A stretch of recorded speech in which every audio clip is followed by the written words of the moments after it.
Well, Simon, thank you so much for being available for a call. I think that when we've met at the ASBCI 3 Hours of AI conference, it was we connected and had really hit it off, I would say. Yeah, Maybe for the viewers as well, you can give a quick introduction about yourself, and I can introduce myself, and yeah, would love to discuss a little bit with you, what we've seen and discussed at the conference, and yeah, where the industry is basically heading. absolutely.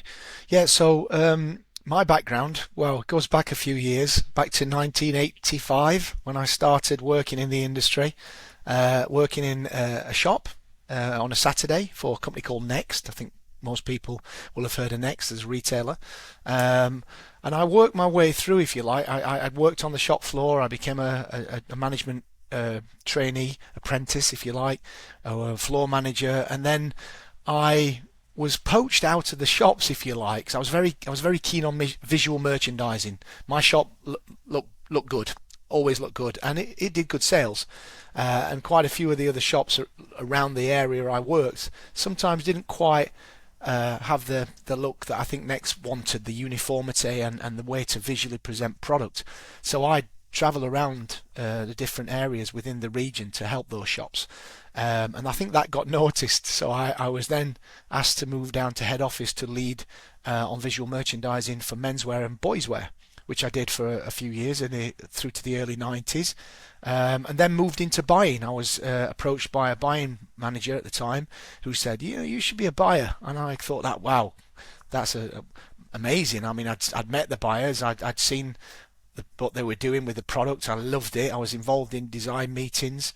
I also um, wasn't sure how I could be a buyer if you consider a lot of the buyers were coming out of universities and I'd kind of come through the shops, but that's what they wanted, that blend of like that academic but also that reality of what people and what product and that kind of flair. So I moved into buying and I worked in buying at Next for 10 years and finally then moved into sourcing and led the Next sourcing office in the UK, where we ensured that product categories were going through Next's own sourcing departments and then out to the various different satellite offices around the world. You can imagine we were working in places like China and India and Sri Lanka and Turkey, and sort of built up that part of the business. And then just under 20 years, I decided maybe it was time for a change. I left Next and joined a company, a startup company, as a supplier. Worked there for about 7-8 years, and then was approached by an ex-colleague of mine who was now working for the outdoors world, which was an area I was really passionate about. So he asked me to go in and head up product development for own brand, but also bring in some of the big brands in the outdoor space. Like, we got North Face, but we wanted Marmot, Mammut, Haglofs, Bergens, Montaigne, 66 North, and bring in some really tangible outdoor brands. So I did that for a few years, and then I was approached again by another ex-colleague to join. This is in 2013 now, to join ASOS, and I took the role as what we called responsible sourcing director. The role initially was just around sourcing, but I knew there were a very small department looking at what I termed ethical trade and sustainability. So this was the people, this was the planet, or that was the environment, and that was the social of ESG. And I said, well, who's pulling that together? So if we're looking for new factories or new materials, anything to do with sourcing, that it's done ethically and with a more sustainable lens. So for me, it's all about being more. So better around your social, but also better around your environmental impact. So I always kind of say, this is a more sustainable material, or this is a better way to do it, because nothing is sustainable. Nothing is not totally ethical. Even if you're legally compliant, you could argue that you're not totally ethical if that region is paying a low wage, and therefore, although it's legal, is it ethical? So it's all about being more. It's all about progress, not perfection, and moving the needle. So I joined ASOS, and we really did motor on with our activities around improving the way we source product, the reduction of waste, overproduction, regional sourcing, and also looked very hard at how we were doing that and what kind of factories we were working with and suppliers, and the workers that work within those factories and the materials that we were using within that. So that's kind of where I was until 2 years ago, and then I left ASOS after just under 10 years. And I thought, you know what, I've achieved quite a lot. The team are still ploughing ahead with lots of activities, but I felt for me personally it was time to have a look at whether I could have a bigger impact as an independent, as a consultant, and I'd got an idea of a startup business, which is Recomme, with a colleague of mine, and maybe that was an avenue that was, now time to explore after 40 years working for retailers. So that gets me to today, I guess, where I am today as part of a consultancy, SP and KO, and as a co-founder of a business that's working in the circularity space called Recomme.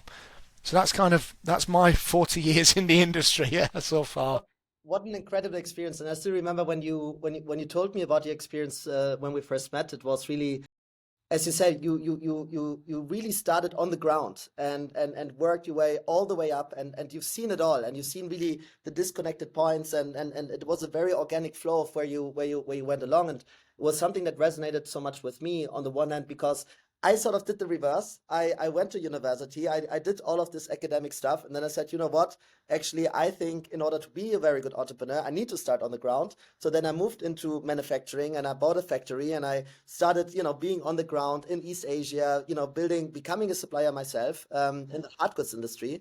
And then afterwards, really building up another company where I then, built the supply chain for this e-commerce holding, where we obviously did fashion, but also lots of different other consumer goods, and really built that.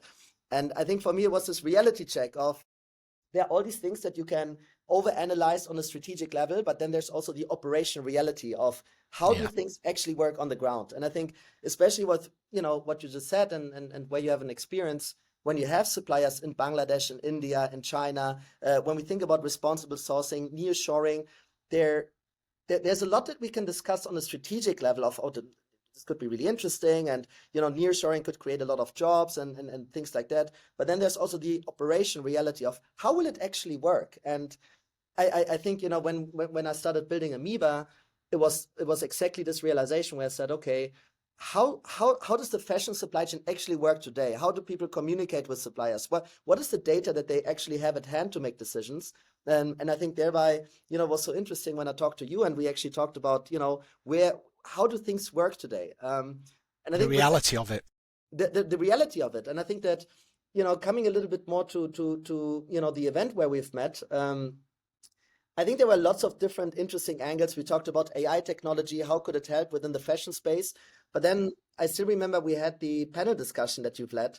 And actually, we really went down to what is also your passion, which is when we talk about overproduction and we talk about the reality of things, how can technology actually help, and where does the industry is today? And we'd just love to hear your thoughts on that point, coming from that operational background. Yeah, well, I mean, I think that was that today is one of my benefits is I have the empathy and the understanding and the awareness of what the challenges are that the retailers are facing, and we were just chatting about that before we came onto this call today. The high street and the e-commerce place in the bigger area is kind of in a conflict. It's in war mode. It's fight for today, fight for tomorrow, and a lot of what we talk about, which is absolutely needed for those that are going to come through the today's fight. It's about taking a breath, holding your nerve, and still thinking about the future and strategizing for what we are going to need as an industry in 2-3 years. But that's very difficult when the people that are leading that business are very much in that kind of lockdown. We need to survive today and tomorrow. And we talk about purpose and profit. If you don't survive and don't deliver profit, you can't deliver your purpose anyway. So there's, some people say, well, should it be purpose then profit? Well, actually, they both go hand in hand, and you can't put one in front. In fact, if you don't, like I say, if you don't deliver profit, then you can't deliver your purpose. So it becomes a philanthropic pipe dream, if you like. I think the event we did with the ASBCI, I thought it was it was really good. And I obviously, like you, we attend a lot of events, we listen to lots of people speaking, but the content, the subject matter about how AI and innovation is going to enable change within the industry, because and we saw Ahmed talk about the model, which for me was phenomenal. Just as a simple layman's term, imagine a horse and a cart, which is the old bricks and mortar, the way we buy, the way we trundle along with fashion, and then suddenly faster or fast fashion came along. So what do? We don't think about, well, we need a new vehicle, we need something that's going to move quicker and be more agile. No, we just stick a rocket on top of the horse and cart. Well, try sticking a rocket on top of a horse and cart. Within seconds you will find that the horse will be decapitated underneath the cart will have exploded into a million pieces, and goodness knows where the rocket will have gone, but it will have caused a lot of damage. That's not just a metaphor for our industry, it's actually, it really is where things are going. But then you look at the technologies and what data, how are we going to change the way that people are able to think about the way they produce, the way they source, how they buy, what their regional strategy is, what kind of technology, what kind of data will they need, and how will that enable them and give them that power to go forward and then do the things differently than today. Because today is very much, as we know, it's focused on a price, it's focused on hitting a margin, and more often than not that focus is a little bit more led on an intake margin and should very much be led on a net exit margin. I used to talk to some of the buying teams that I worked with. I never really said it out loud, but I was kind of like, you know what, forget your intake margin, it's irrelevant, focus on profit. And that was kind of to make a statement, but actually no, really do focus on your intake, make sure it's the best it can be using the technology, you're not wasteful, you're not overproducing, you're not going to be leading. And then what you get to do is keep and hold on to the what is currently eroded before you get to your net profit and your profitability. And that's where the world we kind of operate in is hopefully going to work. People will say, that's great for reducing waste, that's great for reducing markdown and holding on to margin and doing things, but you still shouldn't be enabling people to consume product as often. And that is a different debate, but it's a valid debate. But then I would not argue, but I'd have a debate with people on, actually, if we are managing the front end and being very, very much less wasteful, and again, progress not perfection, finding solutions, doing things quicker, and again thinking about transport, sourcing, regions, all these play into what you would do, all the data that enables you to be smarter, buy better. You reduce the impact. We know that up to 40% of everything bought today by a brand is knowingly bought, knowing that it will hit markdown and potentially not even sell at all. So deal with that, the front end, and then at the back end, using circular things like we've developed with Recomme to recover, to reuse, to recycle, to resell, to repair, to keep the value higher for longer, until that product, that again, if it's been designed properly, can be deconstructed, pulled out, and put back into a new product, and we go again. So that's being more responsible with consumption. So it's not taking away consumption, it's doing it in a way, if you like, how nature produces. It's circular and it's managed and it's done in a more responsible way. That could be the future. Absolutely. I really like the point that you made with the markdown here, because I think that, there's the sustainability angle and the consumption angle, but then there's also a waste. The profitability. There's a profitability. Absolutely. Angle. And I think talk about waste. There's, how does it impact the environment? And I see there's so much regulation coming up, actually, that hopefully a forcing function for brands to think about that in a more legal, the commercial manner. Yeah. But then there's also the commercial reality of it, where if you plan with a 40% markdown, how much of your capital are you actually wasting as well, and how much is it actually impacting your profitability? And for a long time it was accepted, or it was okay to operate this way, but now with Shein coming in and Temu and all these new players and different customer expectations also around sustainability, what I've been seeing with a lot of brands that I've been talking to, there's a huge pressure to actually think about, okay, does the operating model that we've had for the past 20 years and the supply chain, does it still work for the future that we're seeing? And there's this disconnect then between a lot of decision makers that are aware of this issue, but then, as you say, they're struggling on a daily basis of like, heads okay, are down. right. So So where can we bridge that gap between Yeah. the disconnect of where are we today and where's what is needed in the future, and what are the investments we need to do today in order to get to that future point of where supply chain is actually really sustainable, not just for the environment but also for your profit margin and for your business on a business rational. Well, for me, I mean, again, I talked about my background a bit. I started in sales, as in selling clothes in shops. I moved into buying, as in buying, sourcing, preparing ranges to be sold, making margin, making profitability, repeating products, having a strategy around where I source products from. This was in the old bricks and mortar. This is before e-commerce.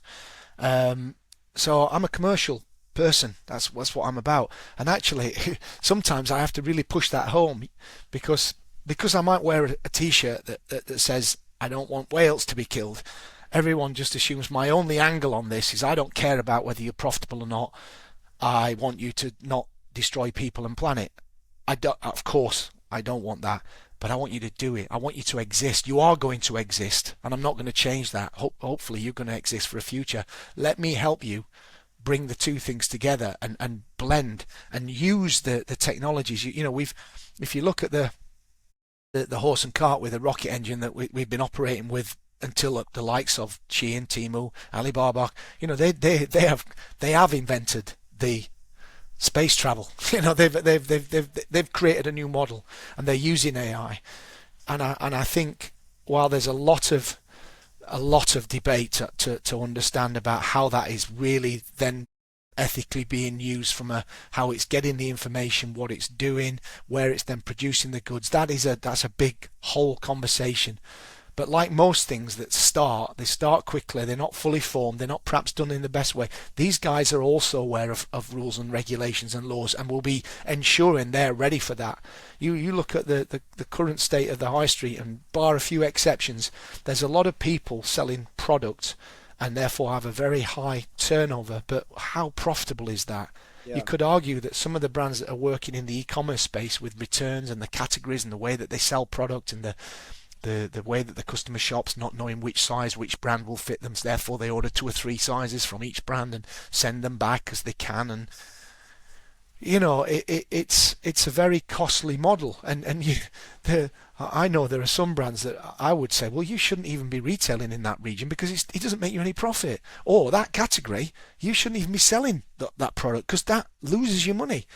But no, it's about growth, and it's about, so for me, it's like, take a step back, right? If you're going to do this category, what are the problems? How could AI support you? What data would you need? What would lead you to make real different decisions in the way that you buy, so that you are delivering your profitability, the net exit margin, and that enables the investment back into doing things more sustainably. Now, we know that at the moment that a lot of the tech and a lot of the innovation is still in a like a concept space, and it's not at scale, so it's not delivering scale price. So again, and I'm at war, and I just need this price, and therefore I can't afford that. And then we're hitting this kind of Groundhog Day where a lot of the new technologies are just, we're just hitting all the same wall. And I think one of the biggest things that we could do as innovators in this space, or entrepreneurs, or people that are creating these technologies, is work closer together. I use that word co-opetition. So we're all in a competitive space, but actually this space, I think if there was more co-opetition, not collaboration, we could perhaps make a bigger voice heard collectively, and then help some of the teams get through to their senior leadership. Yeah. And at least get some of these things off the ground that we're talking about. Otherwise, we're kind of pecking away individually, and it's not really, it's not good time. It's the perfect time for the industry. It absolutely needs the innovation and the tech that people like you have and that Recomme has. But it's not the best time in terms of trying to get their ear, because you know what? At the minute, I'm a bit busy. Thank you very much. So I think that like the ASBCI event, bringing people together and talking about how collectively we can support you with data, we can support you with recovery, we can innovate the way you design products. We saw Nick at ASOS talk about how they're using technology to design out waste and to reduce sampling and to work quicker to market, to be more relevant for customers.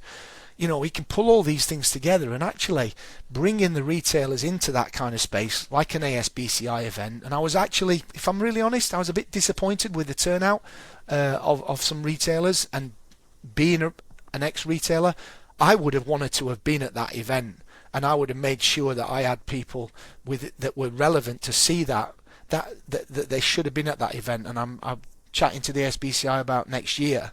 And we got to have a different strategy on how we bring in and make sure people understand that, look, this is an event to be at because you're going to learn a lot and meet a lot of and see a lot of innovation. And I think, Simon, it's so interesting because I talk to a lot of C-level and decision makers, and AI in itself is clearly a topic. And the topics that we're talking about reinventing your operation and making sure that this works is also clearly a topic. Yeah, but it's scary big, isn't it?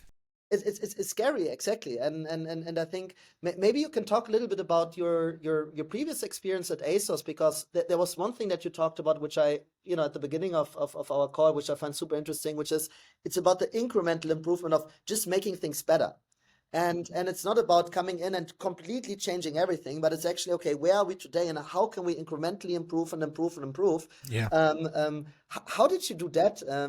How did you went about that? Yeah, well, I mean, some of it was through me. I don't know if scaring is the right word, but make it when you go digging, looking for stuff, generally speaking, you will find stuff. So if you don't want to find anything, don't dig for it. Yeah. So you go digging for gold. You kind of hoping you find some gold.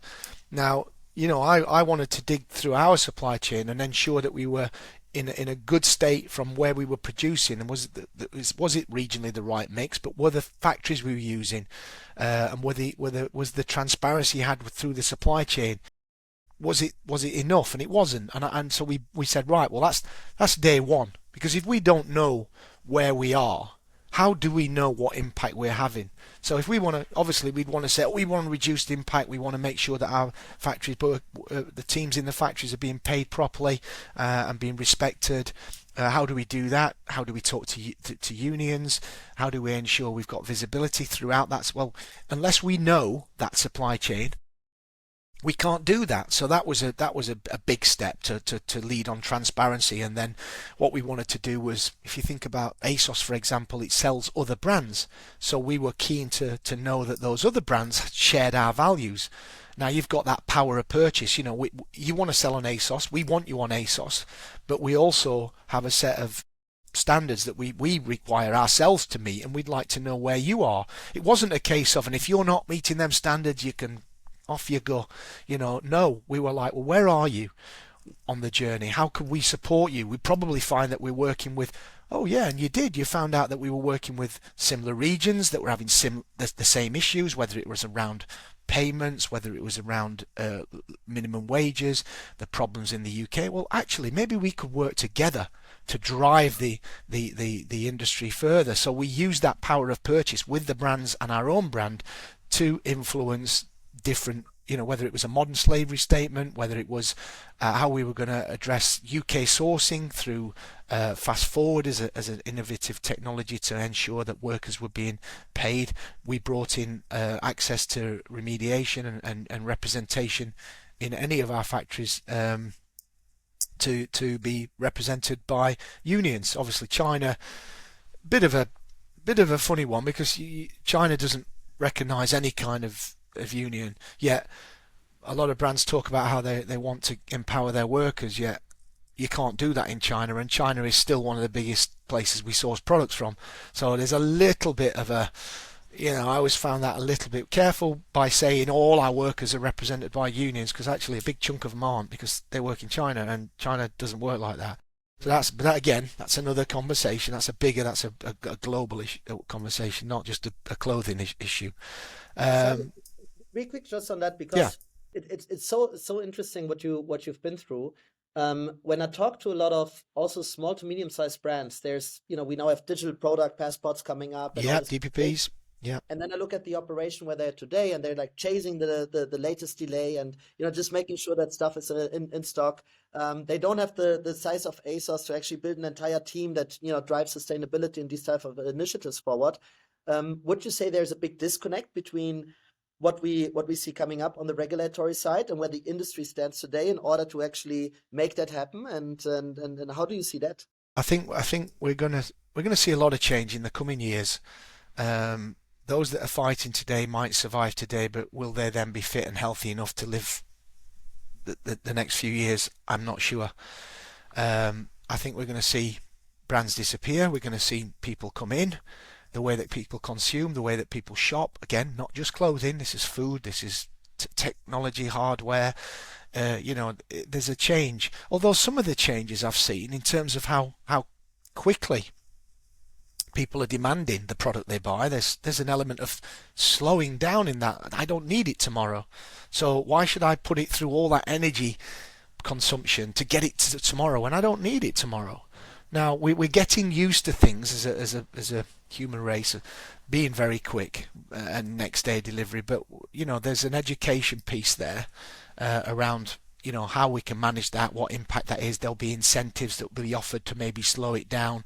So there's, again, that technology can really support so much, whether we call it AI, pure AI, or whether it's just learning and offering alternatives using technology to make things better and less impactful than maybe the way we've done it. We've grown so quick in this space.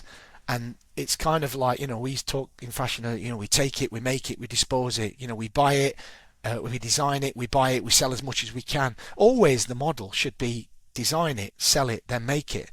And in many industries, cars, furniture, that is how that works, because you can't afford to have expensive items laying around. Well, you can't afford to have other items as well.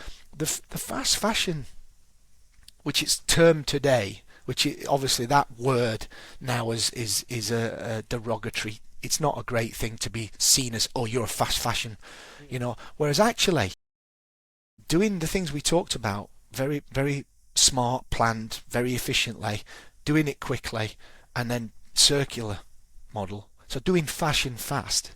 Again, I know it's only moving a word around, but I would suggest that doing fashion in a fast way and a less impactful and a more productive and a more circular way would be the design it, sell it, then make it model. And that's far better than where we've gone today, which is the rocket on the horse and cart, and we've just grown like that with no real plan for the consequences. And we've then given ourselves the wonderful title of the second most polluting industry on the planet. Well, that's not something I want to be part of.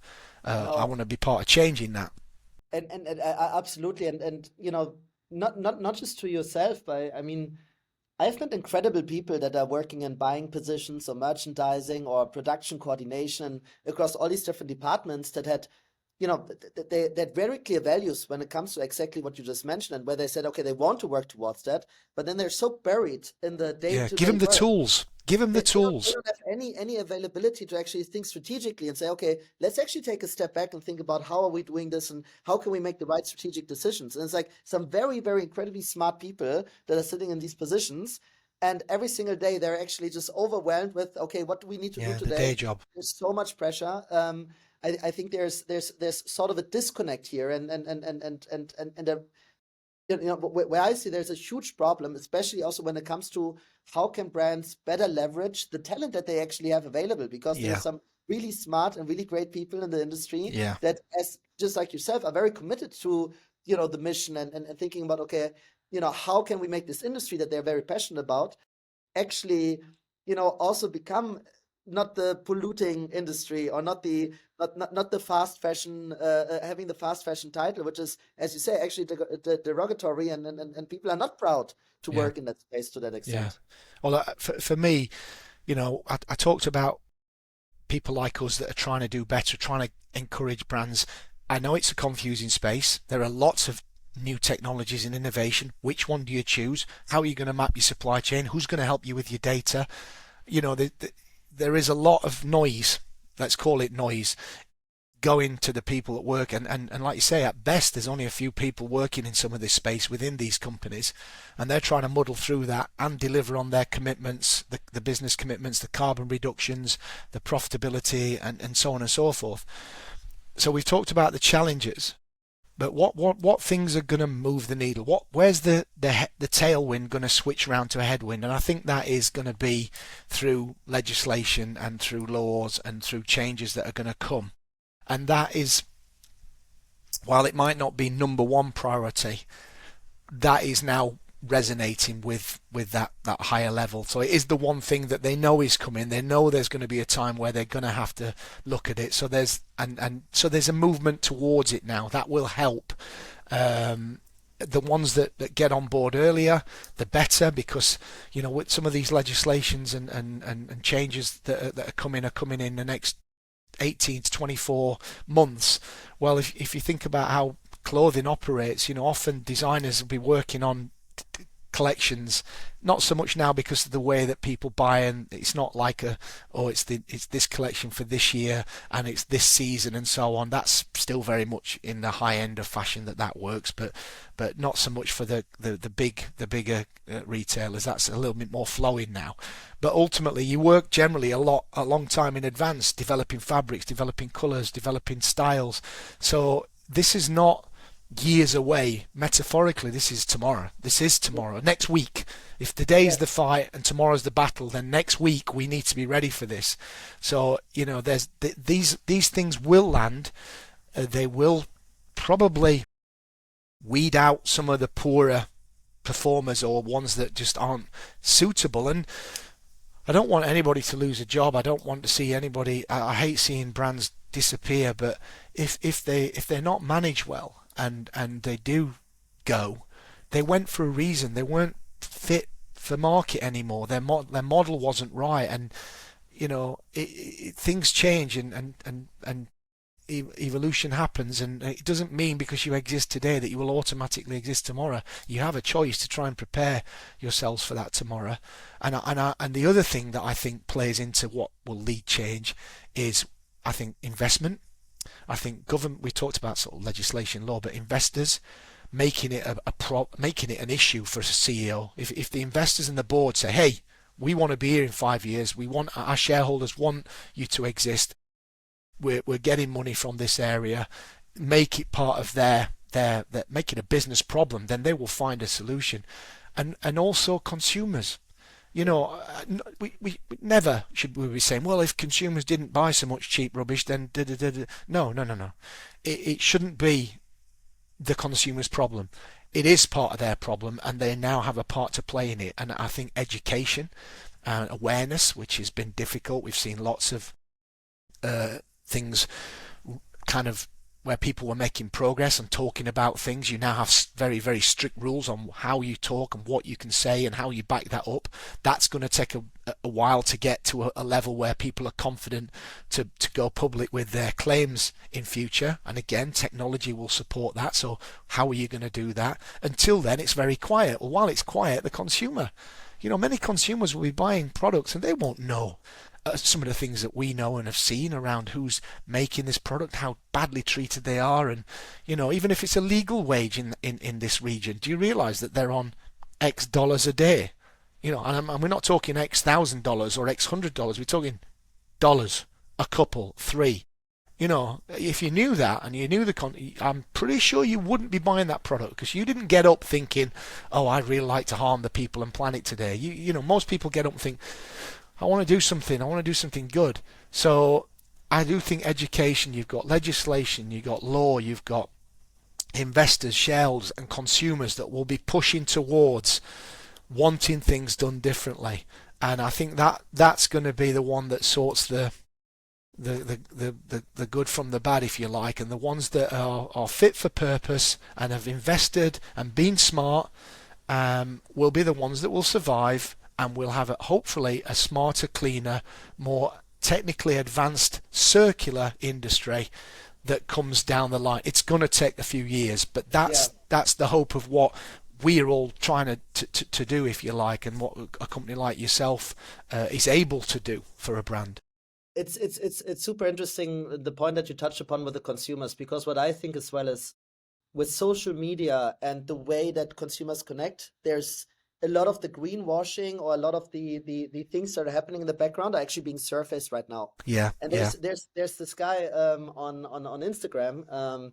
He's a leather maker, and he deconstructs some luxury leather bags into the materials to yeah. then say, okay, what are the actual material costs? And then he takes a luxury bag from a very well-known brand, and then he opens it up and deconstructs the bag and pulls out, I don't know, some foam, plastic foam that sits in the middle of the bag, Yeah. and consumers are increasingly more aware of, okay, what are actually the raw materials, what's actually going in. And I think that a lot of brands also haven't had yet the reality check that as consumers become more aware, there's a lot of education happening between consumers on that. And if there's a consumer who finds something out about a brand or about certain conditions, they can just call you out on Instagram instantly, Yeah. and tomorrow it might Expose. become viral. And I mean, we've seen it in the news more recently, Yeah. particularly in the luxury goods sector, but also, when I still remember there was this news on the handwritten note that was in a Jacket or a shirt. Yeah. in a jacket from like, You've please got. get me out of the factory, and Yeah. somebody took a picture and it went viral and everyone would see it. And Yeah. these things really have an impact also on the top line and the financials of the company. 100%. We've seen spoofs. Saturday Night Live did a whole spoof. We've got a film out on Netflix at the minute around fashion. There's a lot of awareness, and as much as social media can influence people to purchase, it will start to have an impact, and that will be where a lot of the education comes. Obviously, there's a lot of misinformation, and that's a space that operates in a to an extent a not very well regulated manner. But you could say, well, the consumer could fix this overnight. If the consumer stopped buying things that weren't cheap, that weren't made badly, that weren't made using exploitative behavior, then the brands that either existed that did that wouldn't exist, or they would change their ways. But then consumers have their own personal financial model, and what they can afford and what they can't afford. Fashion, clothing is meant to be there for you to be your best self, and so why should it be, if you're not loaded with money, that you can only buy cheap rubbish that's made badly? That shouldn't be an option. It shouldn't be that's your only option. Yeah. So we can't say to the customers, look, you change your behavior and the industry will change its behavior. That would happen, but that won't happen. That can't happen. So we need to do this as an industry to be the industry we're proud to say we'd be proud to say we are, which is an empowering, expression-led industry. Whether that's hair, makeup, standing for things that we use. This is the way kids shop now. They want to be individual. We've seen that with second-hand. Even when second-hand goods are finished with their life, they should be able to come back. There's a lot of legacy to deal with. There's a lot of items out there that technology cannot deconstruct and break it down into a new product that we could buy. At best, it may end up in insulation or under carpets or as filler. But we those innovations are changing, and technology is advancing in that space. I'm aware of some incredible technologies around using recycling footwear in the future, which is a really bad one. So I'm really hopeful, and it's a space that frustrates me, because I can see there's a lot of opportunity and a lot of good, and I don't see the adoption by a lot of the industry as quick as I know they need it. But I also have that knowledge and empathy towards why that might be the case for them. And when I go and talk to brands, I really talk about, take some steps. If I could say to anybody watching this, listening, or if you work for a brand, or even if you're just a consumer, this is about progress, not perfection. Have a think, ask some questions, see if you could be, are you making the right choices? Could you make better choices? The data will start to surface, and that will educate you and give you the ability to make those choices. But we all have a personal responsibility. If we listen, the phrase, if it looks too cheap, it will be to, or buy cheap, buy twice, or if it walks like a duck and quacks like a duck, it's a duck. We're all guilty probably of seeing something and thinking, well, that's really good, I really want that, but it's really cheap, knowing that something must have happened that's not.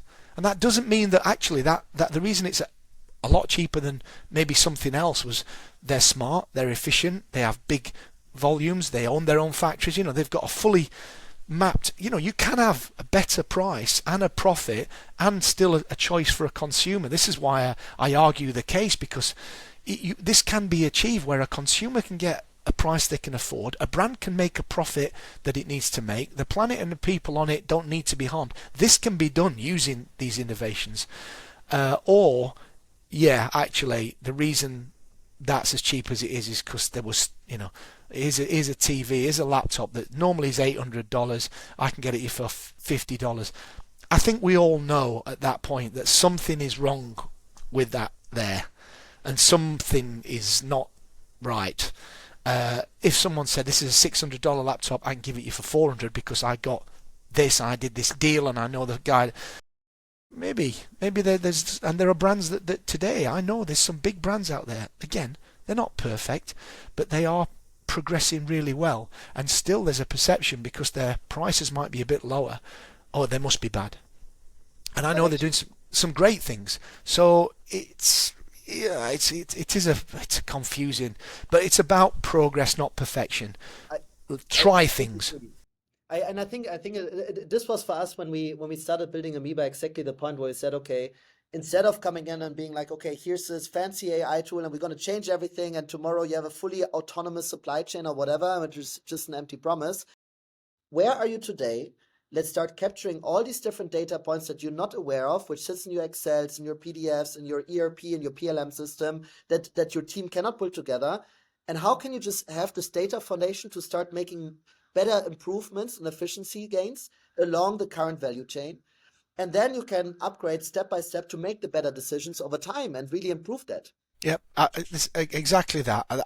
I think if I was to speak to people like yourself, Cedrik, or other people that are saying, look, we've got this and yet we can't get through, I'd say, right, okay, we need to find a collective way that we tackle this. But if you haven't already said this, empathize with their situation and try and find a way to just.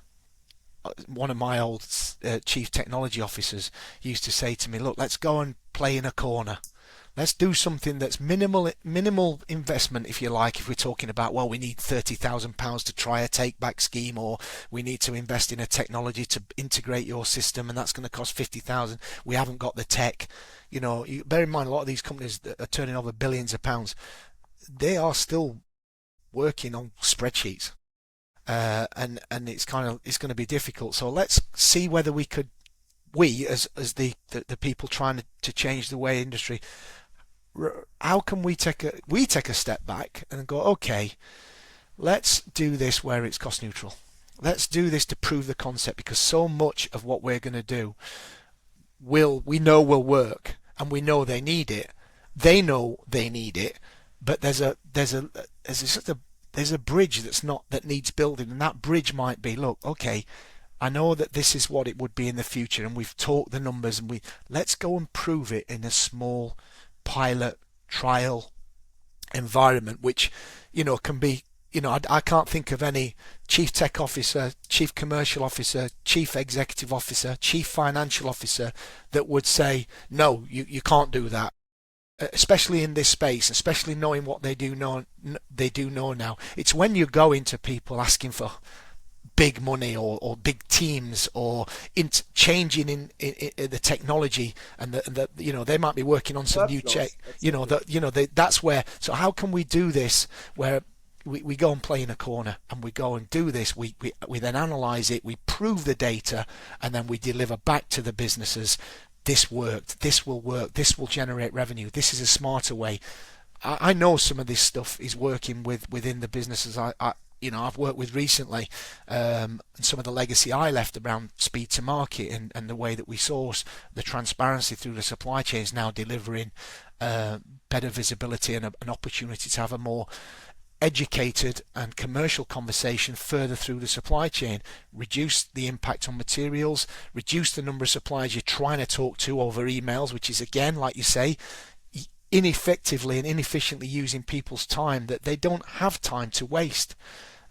Technologies that give the people that are making the buying decisions, they for me, the people in commercial, whether they're called product development, selectors, merchandisers, buyers, the more information that they have to be accountable for right through to net, to exit, rather than, well, actually someone else works in logistics, someone else works in payment terms, someone else, there's so much going on that a buyer has to have an awareness of today, whether it's geopolitics, whether it's social dynamics, whether it's regional transport costs, rather than just, I need 1,000, I want it in 8 weeks, he's given me or she's given me a good price, I'll take it. That's not enough. That's not, and if that's the way that you operate as a buyer today, I'd be very worried, because you're responsible for about a quarter of what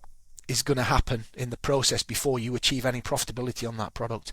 And I'm sure if you were able to know more and work in a better synergy with other people, and that is where tools are needed, because again, buyers aren't going to be just, well, let's have more meetings with every department, or let's read more articles, and let's look on the internet. No, this needs to be data that's at their fingertips to enable them to make those better choices. So there's a huge opportunity there for businesses to work a lot smarter. And again, I think your business sort of operates in that space with data information. You're empowering the people that make decisions to make better decisions for purpose and for profit.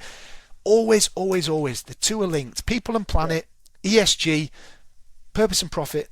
We can't keep calling them out as separate things, because we keep putting them in different areas, and then that just creates that siloed operation. They need to be considered. If we're better and more purposeful, we can deliver better profit. The purposefulness is that we're going to know stuff, we're going to be smarter, we're going to be better, not it'll cost us thousands and we'll lose intake margin and we'll lose profitability. I've got some great modelling, and there's some great people working out there that can show massive cost savings and massive product exit profitability through different strategies around how products are sourced and where they're put, that are very different to the old model. So it's time to get on board with these things and just make a start doing some stuff. No, incredible. I could not have said it better, but I think especially, as an industry veteran with your experience, I think hearing this is, it's a huge motivation for us as well. And I think that's it. That's the other thing. Although I'm frustrated, and as an industry, we're not moving quickly, I'm optimistic. I think that when I meet people like you, and we only met properly earlier this year, a few months ago, I've met the guys from Compare Ethics, I'd met Ahmed, I'd met some of the other people that were at the event. I love meeting you guys, because you give me the hope. I'm still working, and I hopefully will continue to work closely with retailers, not just with Recomme, but with what I'm doing in other spaces, and maybe even back into a retailer at some point, who knows. But I see people like you, and I've met lots of different people over the years, and I think, oh, thank goodness these people exist, because we need you. We need these people that are thinking, like you did the unit, but then you went into it, and then you stepped back and thought, actually, I can do things differently. Because it's kind of like we know too much that we can't see it. We're trying to solve problems using the same mentality, I'm stealing someone else's phrase here, that we use when we created the problem. And sometimes we need people from outside, and that aren't so used to the issues we deal with, that we just assume that they'll never change. And we need that different lens, and that's why I get very excited and optimistic about what the future of the industry could look like, because people like you come along, basically. Thank you so much for these kind words. I think with that being said, well, thank you so much for the call, first of all, and welcome. really very much looking forward to working alongside you as well in the coming year, and Yeah. and doing much more of this, or doing an event together as we've discussed, Yeah. where you can come on board. I think that especially the point you touched upon, investors and private equity firms. I know a lot of people in the space, and I think could be really interesting to pull an entire group together, and not in order to sell a technology, but really to educate the market of what is actually possible, because I do believe that people care and think about that. I just see that they're a little bit lost, and Yeah, they don't know how. they don't know how exactly. How can we bring How can we these do worlds this? together and say, as a group, let's solve that problem and attack that problem that we are either very passionate about, or which is just existential to your business. Absolutely. And if we know, we shouldn't wait for someone else to do this. We kind of need to, we kind of like, well, who's going to organize? Who's going to do this? Oh, maybe we could do it. You know?